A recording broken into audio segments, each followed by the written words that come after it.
Hold early EU referendum, BCC chief tells Cameron. The head of one of Britain's biggest business groups has called for a referendum on the UK's membership of the EU as soon as possible. John Longworth, the Director General of the British Chambers of Commerce, said the vote should be held in 2016 to avoid years of uncertainty. He says the best outcome for British business and growth is for the UK to remain within a reformed EU.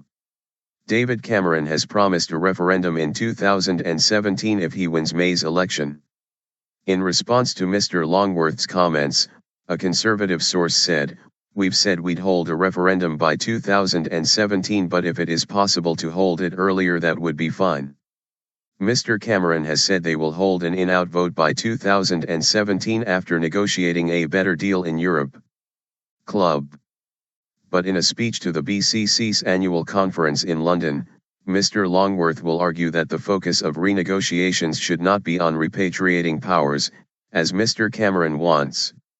He will say, the next government must set out what it will do to protect the United Kingdom against the prospect of being in a club where all the decisions are made by, and for, the Eurozone. More than any repatriation of powers, businesses want to know that the UK has safeguards against being drawn closer to the Eurozone, especially as history tells us that currency unions inevitably fall apart unless there is real political, economic, and social integration. Line. Analysis, by political correspondent Ian Watson. Eurozone symbol. The BCC is concerned about the UK being drawn closer to the Eurozone. John Longworth's call for an early referendum on EU membership is significant. The British Chambers of Commerce represent companies which employ 5 million people. So the organization's leaders warning that business doesn't want the uncertainty of a long campaign on EU membership won't go unheeded. But more perhaps significantly, his public comments reflect a private debate taking place at the highest levels of the Conservative Party. Some senior ministers are urging David Cameron, if he remains Prime Minister, to go for a referendum in 2016, not 2017. Partly this is because of the business climate, but it's also motivated by a desire to signal to potential UKIP supporters that the Prime Minister is really serious about holding an in/out vote. Some senior backbenchers are pushing for the Prime Minister to name a referendum date before the election, to steal a march on Nigel Farage. However, one of David Cameron's closest allies on Europe believes he won't want to box himself in.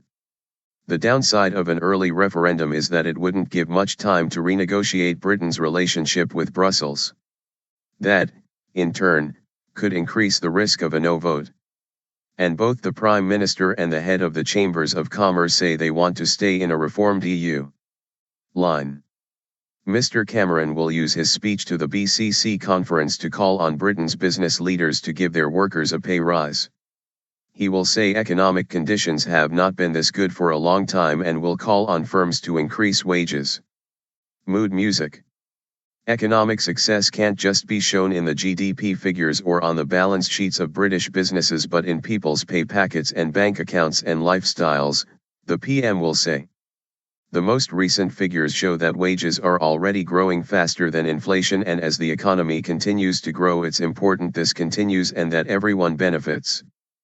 Put simply, it's time Britain had a pay rise. He will say he is confident that more businesses will pass on that good economic news to their workers in rising paychecks and higher earnings.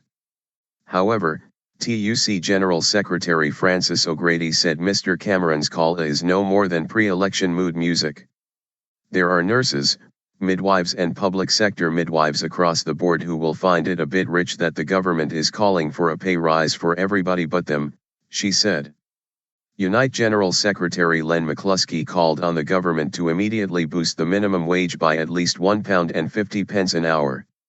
Labour's Shadow Chancellor Ed Balls said, in his speech to the BCC conference, that simply telling people they have never had it so good will only make working people feel politicians are out of touch with their lives.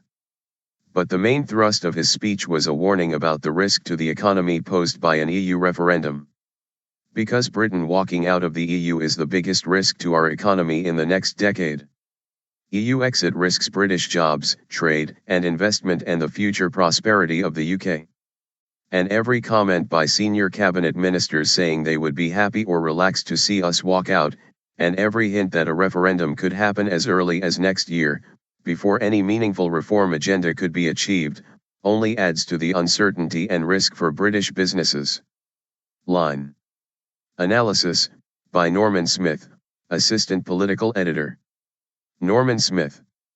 David Cameron will be urging business leaders at the British Chambers of Commerce to give workers a pay rise.